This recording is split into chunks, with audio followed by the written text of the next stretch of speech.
Greetings, loved ones. We are now on the second of three parts of Lesson 7, and this will be shorter than 7a in that we will just be highlighting the third through the fifth book of the Bible, Leviticus, Numbers, and Deuteronomy. If any of you have ever endeavored to read through the Bible, probably did very well through Genesis and Exodus, and then hit Leviticus and stalled out pretty quickly, myself included, a number of times. That tends to be the nature. Again, the outline letters tied to the printed lecture that's available underneath R.C. Sproul's teaching, which are bonus materials in Lesson 7b.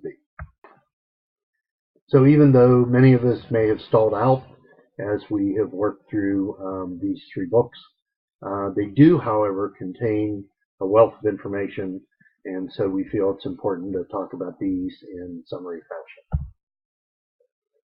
Here's the summary of these three books. First, Leviticus. It is a book of instructions which were specifically given to the priestly tribe of Levi. Aaron was the head of this tribe, and his sons were established by Moses as the first priest for the nation of Israel. Each ceremony that God established foreshadows a ceremony that we see later as part of the work of Christ on our behalf.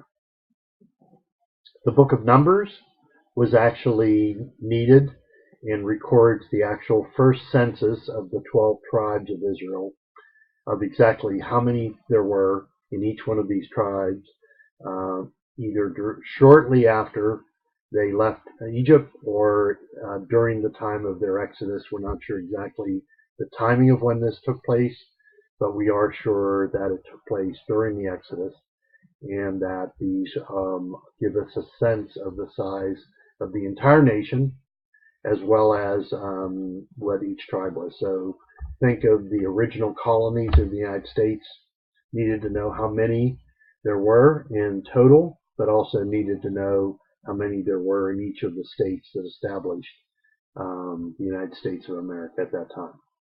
Lastly, the book of Deuteronomy, and this is actually Deutero means the second generation to Deutero, and so therefore this is the retelling of the law that was originally given to the first generation. But as we have learned, first generation were precluded from going into the promised land because of their sins while in the desert during the Exodus. And therefore there needed to be the retelling of the law of God to their children, if you will, second generation, who were basically born in the wilderness and proceeded on then to enter the promised land. So section E and G kind of backsteps into the book of Leviticus, dealing with the priesthood of the tribe of Levi, and establishes that there was a primary theme in this book, and that is the holiness of God. Leviticus 11:45 states, "Ye, the people, shall therefore be holy, for I am holy." This was this clear declaration of God that if we were to be his people, we are in images of him, much as we learned in the very first lesson, lesson 1b. Then if we're made in the image of God and God is holy, then he calls us to be holy in his image. This shows the demands, and those demands for holiness were represented in a number of ceremonies and also called to be for the lifestyle of the people. There were various rituals then that were to deal with the issue of defilement and the removing of defilement, the removing of the profane away from the sacred sites, the tabernacle, and eventually the Holy of Holies that we will see at a later time when the temple is built. So we now look at this last section, skipping a couple, which we'll touch on here on the final slide, just to go back and refresh and kind of emphasize there was a fundamental difference between God and his people. and that had to do with two areas. One had to do with his holiness, and the second had to do with the purity of his being compared to our holiness and the lack of purity in our being.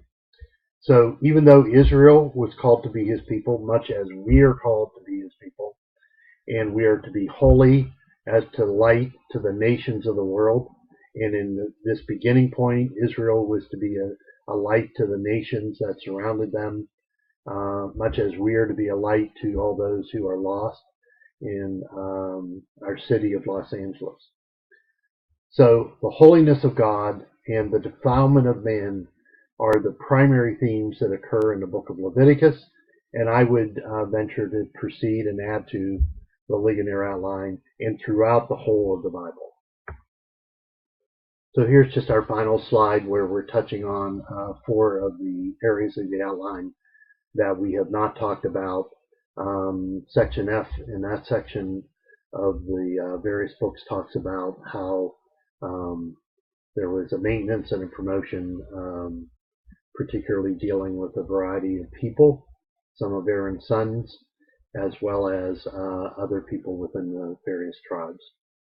Section H deals interestingly with some dietary and agricultural laws that were needed for these people to keep themselves pure and to avoid particularly sickness.